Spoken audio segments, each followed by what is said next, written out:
Hey, what is going on, everybody? How are you all doing today? I hope you all are having a wonderful and fantastic day today, and if not, hopefully you all will have a better tomorrow. So, we have a pretty funny video for today. This is actually hilarious, and it's about the new Monopoly game that came out. So, if you don't know, this is actually called Monopoly Socialism. Now, this is supposed to be a parody game, mind you, and it's obviously meant to take a jab at socialism. But,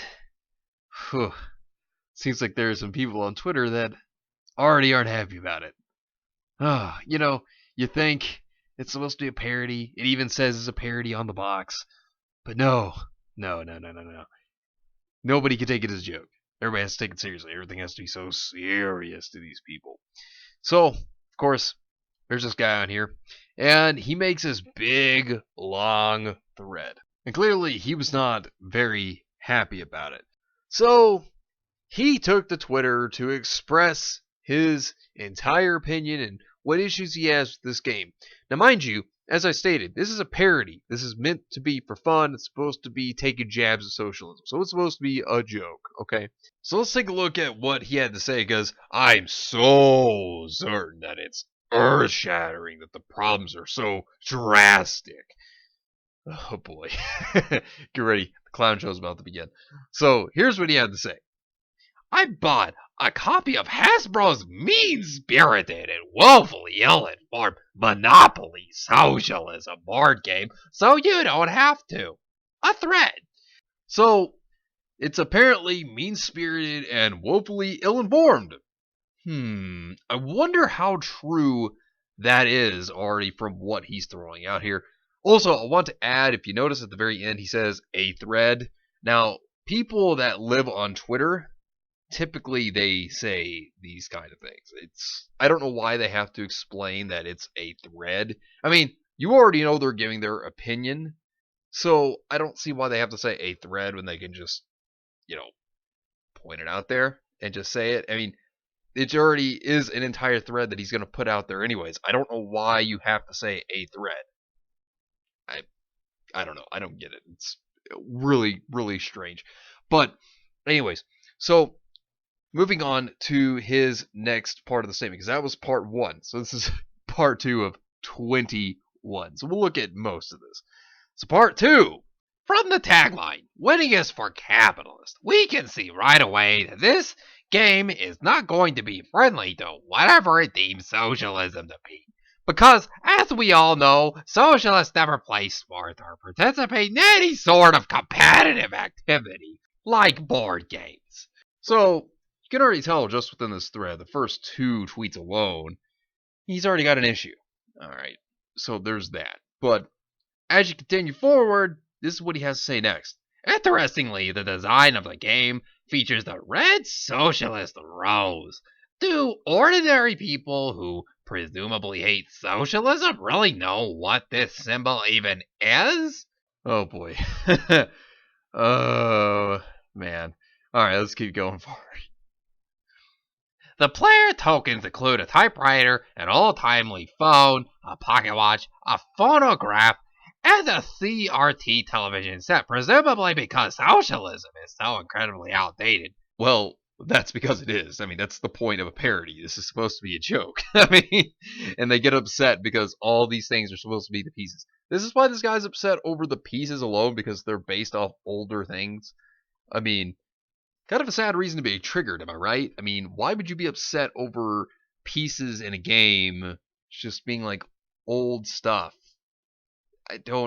There's no reason to be upset over this. I don't see anything triggering here at all. It's just so dumb. Alright, moving forward. Spaces on the board include a snarkily named hospital and school because apparently schools are supposed to produce losers and hospitals are only supposed to help some of the people. And then you have We're All Winners School. Oh, I like that. We're All Winners School. That and then Healthcare for All Hospital. Oh man. You see, this is supposed to be a joke. It's supposed to be humorous. That's the point of a parody. And it's like every single little joke, these people just take seriously. It's like they just take it completely out of context and say that, oh no, they're being totally serious. This is just a parody. It's supposed to be for fun. It's not supposed to be serious. But anyways, moving forward to more of his statements. There are also tons of references to health food and veganism, despite the lack of any clear connection to socialism, apparently because what they share in common is that they are obvious things that are fun to mock. And then, of course, the cards say no tip vegan restaurant and then dairy free coffee shop. That's actually pretty funny. I mean, it's just a parody. It's just a joke. I mean, I see where the joke's coming from here. It's funny. I get it. It goes without saying that this game is entirely underestimated in trying to understand what socialism actually is and how it might function. That's the point of a parody. Just saying.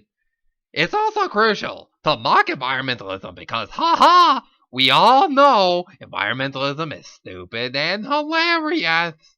And then, of course, the card itself, looking at them both, it says, play this card immediately. Time to plant some trees downtown. Hope you have a green thumb. You catch your neighbor using a plastic straw to drink a disposable cup. Remove another player's chip from any project card and return it to them. Okay, this game is making me actually want to get it more and more. Oh, man. Anyways. For example, there is a community fund, and if a player doesn't have enough money to pay for something, the community fund automatically pays the difference, which seems kinda socialist at first glance. And so then he goes on to proceed to say, but the community fund is gleefully and deliberately designed to be constantly running out of money. At this point, the only way to fill it back up and keep the game going is for players to donate money to it voluntarily. Well, you just summed it up. I'd say what the game's trying to go for actually hit the nail on the head then, because it's doing exactly what it's parodying then. So looking at another statement by him. Similarly, when you pass go, you get a $50 living wage, which is presumably reduced from the usual $200 to emphasize that socialism makes everyone poor or some such. Yeah, but that's kind of what socialism does. Yeah, so this game is, yet again, hitting the nail on the head on getting this right when it comes to parodying this. I'm just saying. So, Moving forward. But then, when the minimum wage is increased, this wage doesn't actually increase, but instead, once again, for no reason, the community fund pays to a private bank. And then the card says, play this card immediately. Minimum wage increase. Sucks to be a small business owner. Oh, wow. So, this is basically what I'm getting off everything this guy is showing so far. Yeah, this Monopoly parody game, this is making me just want to go out and support it by buying it. Like, no joke. To me, this is basically just screaming, go buy it right now. Do it. I mean, this looks like it would be a fun little joke parody game. It really does. It looks like they went all out on trying to make this game. To me, it looks very funny. So, next thing you had to say. Likewise, because socialism allegedly hates people doing well. A card lets you confiscate wealth from someone with some sort of vote, but then rather than actually redistributing that wealth to those less well off, the wealth is simply destroyed and removed from the game. Here's the funny thing. The game itself admits that it does this, right? And then he now goes on to say that that's exactly what socialism does. So he's admitting that the game's right. Voting is also mocked. Maybe because voting creates market uncertainty for big banks and monopoly capitalists, from whose perspective this game was apparently designed. Voting is portrayed as serving mainly to shake things up, and something socialists are constantly doing. Now here's an interesting one that he brings up. He states, of course the great irony here is that the game we now know as Monopoly originally started out as the landlord's game, invented by Georgist feminist comedian Lizzie Magie to satirize capitalist rent seeking. So the landlord's game was actually created by Elizabeth Magie. This is actually true. And then he proceeds to talk about the origin of Monopoly. So let's look at his next statement.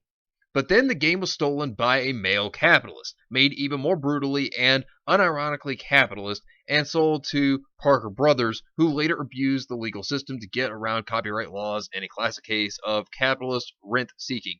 So, the history behind that, which I did some research here. So, apparently, back in 1932, there was a man named Charles Darrow who actually stole the concept ideas and created monopoly out of it. And then, of course, he sold it to the Parker Brothers, which then the Parker Brothers found out that the patent was by Elizabeth Magie, and they went and bought that. So, yeah, that's the whole story behind that history lesson there. But then he goes on to say, in sum, I can't quite figure out who the target audience of this game is. It would be as if other theme Monopoly games attempted to viciously mock the theme, like if Dog Monopoly mocked dogs and dog owners, or Star Wars Monopoly mocked Star Wars fans for being nerds. Well, let me tell you something. Who's the target audience? The people that want to have a good time and just want to laugh at your politics, because that's the target audience right here. Just saying. I mean, and clearly, this guy's triggered. I mean, and it's funny to see him be triggered over a parody when it's knowingly a parody. That's the whole point. It's meant to make jabs. It's meant to just be humorous. That is the point. And to have fun. That is the entire point. But he doesn't get that. So then he brings up the Monopoly for millennials, and what he says here is, judging by this other Hasbro Monopoly game called Monopoly for Millennials, the answers to these questions are yes and yes. Okay, so the whole point of this is he's trying to make sure that nobody will buy this game. That's the point. He's trying to make sure that nobody will go and buy this new Monopoly game that came out. But here's the thing. It had a reverse effect of what he wanted. So what his intentions were to try to prevent people from getting the game, yeah, the comments, yeah, they say otherwise. For example, the first person, you've convinced me, I'm buying it. I mean, that says it right there. And that's pretty funny if you had to ask me, because, like I said, this shows you where it's going to go now. People are just going to go and buy this. It's like when Ethan Van Sciver was selling Cyberfrog. And that's when SJW Spider-Man came in and was trying to say that Ethan's artwork was terrible. And what did it do? It made more people want to buy his comic than it did not want to buy it. So, really, when they're trying to make negative publicity like this, whenever they're trying to sit over here and say, oh, it's terrible, it's bad, this is why it's awful, and then people get a look at it and they say, wow, you know what? I actually like this. I want this product. Or, I didn't know about this. Now I want this product. I mean, people are even throwing jabs at him now because of what he had to say. I mean, it completely 180'd on what he was thinking was going to happen. He was thinking that he was going to get people to be turned off by the idea of buying this game. Yeah, no, you just made them want to buy it more. You see, when they do this, they usually just up the sales. Like, they give it more recognition, and then when they give it more recognition like this, then people are like, I'm actually interested in that. So, it's pretty funny to see this. It's pretty funny to see people just be upset over a parody board game. I mean, I find it to be hilarious, and I think it also shows that Hasbro has a sense of humor. I have to give them credit. I thought that this was actually pretty comical. I thought it was pretty funny. And it kind of makes me want to go out and buy it personally if I had to say myself, but that's just my opinion. But anyways, let me know what you think about this whole entire situation down below, and I just think that this is just a whole entire funny situation. But anyways, thank you all for watching. I hope you all enjoyed it. If you did enjoy, hit the video with a like, subscribe if you want to see more content like this, share this video with your friends if you found this informative or useful, and follow me on Discord. The link is in the description down below. But anyways, I hope you all have yourselves a wonderful and fantastic day today, and remember, if today was not a good day, tomorrow could always be better. Take care of yourselves and everyone around you, and have yourselves a good one out there, everybody.